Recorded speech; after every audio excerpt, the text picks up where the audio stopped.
आज का उन्वान है यतीम और मक्का का सरदार। मक्का पहुंचने पर अब्दुल मुत्तलिब ने देखा है कि बरका मोहम्मद को लेकर आई है। बीबी आमिना साथ नहीं आई, तो उन्हें किसी से कुछ पूछने की जरूरत नहीं है। जिंदगी का तजुर्बा उन्हें सारी दास्तान सुना रहा है। अभी तो अब्दुल मुत्तलिब को अपने बेटे अब्दुल्ला की जुदाई का गम नहीं भूला कि बहू भी राहिए मुल्के अदम हो गई है। अब मेरे पोते का क्या होगा? बाप की कमी तो कोई पूरी कर नहीं सका, माँ कहाँ से आएगी? रसूलुल्लाह को देखते हैं तो आंसू नहीं रुकते। आंसू न रुके तो पोते को तसल्ली कैसे दे? इतने प्यारे पोते के लिए इतने इम्तिहान क्यों? वालिदा की वफात ने रसूलुल्लाह पर जुदाई और गम का एहसास छोड़ा है। आप खामोशी से बैठे रहते हैं, खेल कूद में अब कम ही हिस्सा लेते हैं। ये भी एक मुशाहिदा है कि यतीम बच्चे दूसरे बच्चों से ज़हनी तौर पर जल्दी समझदार हो जाते हैं। इसकी वजह उनके मुश्किल हालात होते हैं जो वालिदैन के ना होने की वजह से देखने पड़ते हैं। यतीम बच्चे जज्बाती तौर पर भी मजबूत होते हैं। अगर उनसे कोई प्यार का इजहार ना भी करे तो उनके चेहरे पर नागवारी नहीं आती। कुदरत तो रसूलुल्लाह की सूरत में एक आला किरदार की तरबियत कर रही है। आने वाले मुश्किल मरहलों की अभी से तैयारी है। अल्लाह करीम ने अपने रसूल को सब्र और इस्तिकामत के साथ पैदा किया है। नबियों का सरदार ऐसा ही होना चाहिए। अल्लाह करीम ने इस कायनात का सरदार अब्दुल मुत्तलिब के घराने में भेजा है। अब तो ज़माने को ये दिखाना है कि अल्लाह का महबूब ऐसा है कोई अल्लाह के महबूब जैसा? रसूलुल्लाह अब मक्का में अपने दादा के साथ रहते हैं।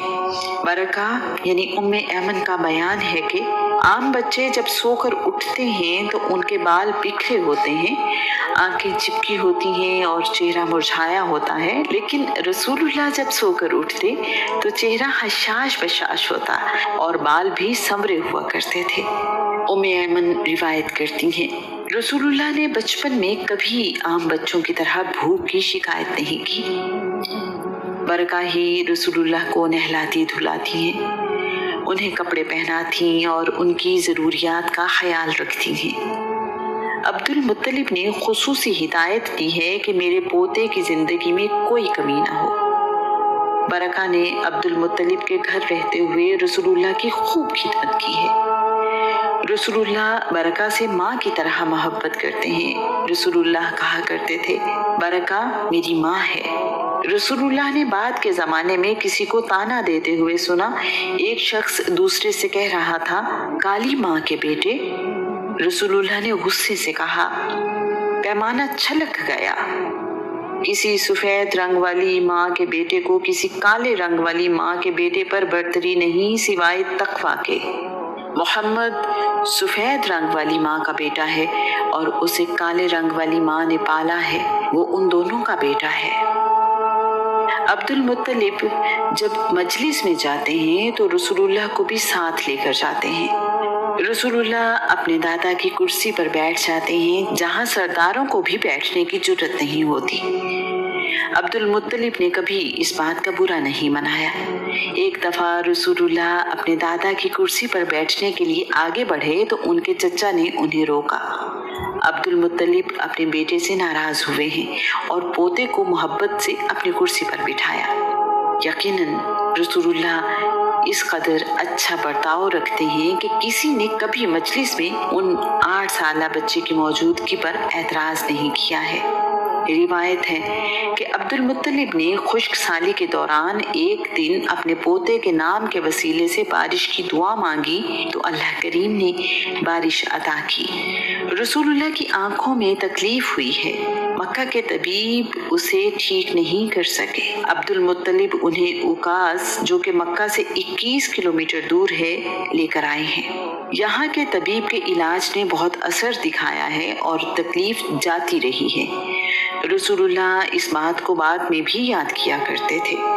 रसूलुल्लाह अपने बचपन से ही बड़े ज़हीन हैं। अगर उनके खानदान की कोई चीज गुम हो जाती है तो वो लोग रसूलुल्लाह से कहते हैं कि इसे तलाश करें। रसूलुल्लाह हमेशा कामयाब लौटते हैं।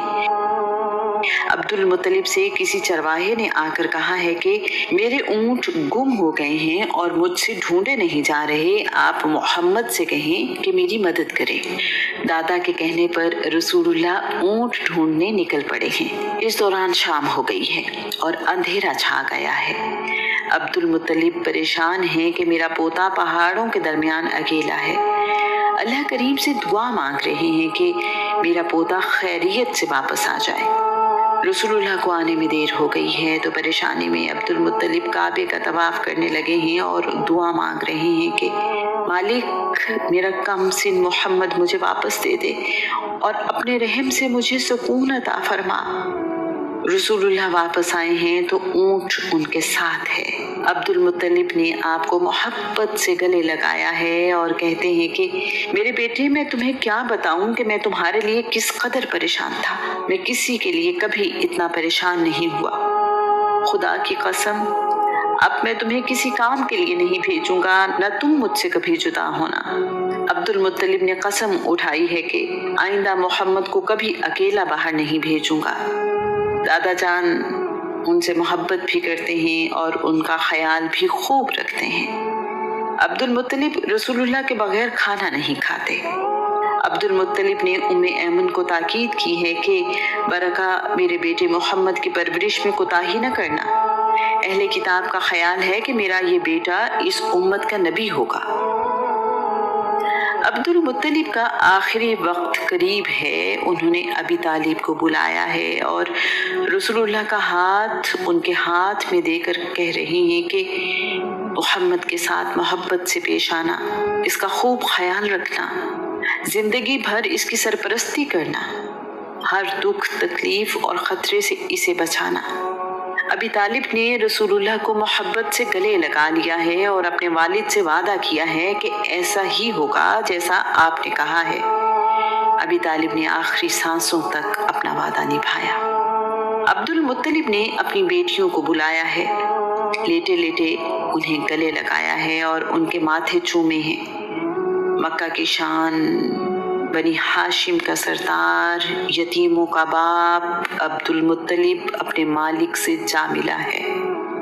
अब्दुल मुत्तलिब ने 108 साल की उम्र में 579 ईस्वी में वफात पाई। आपको हजून में कुसई के पहलू में दफन किया गया। आपकी वफात पर मक्का के बाजार कई दिन तक बंद रहे। मक्का में सोग का आलम ऐसा था जैसे सबका बाप दुनिया से रुखसत हो गया हो। अब्दुल मुत्तलिब के बाद जुबैर बिन अब्दुल मुत्तलिब बनी हाशिम के सरदार बने हैं। जुबैर की वफात के बाद अबी तालिब बनी हाशिम के सरदार बने। रसूलुल्लाह 2 साल अपने दादा के साथ रहे हैं। अब्दुल मुत्तलिब की वफात ने रसूलुल्लाह की ज़ात पर गहरा असर छोड़ा है। आप अपने दादा जान के जनाजे के साथ चल रहे हैं और गम से रो रहे हैं। रसूलुल्लाह को वालिद, वालिदा और दादा के चले जाने का बहुत गम है।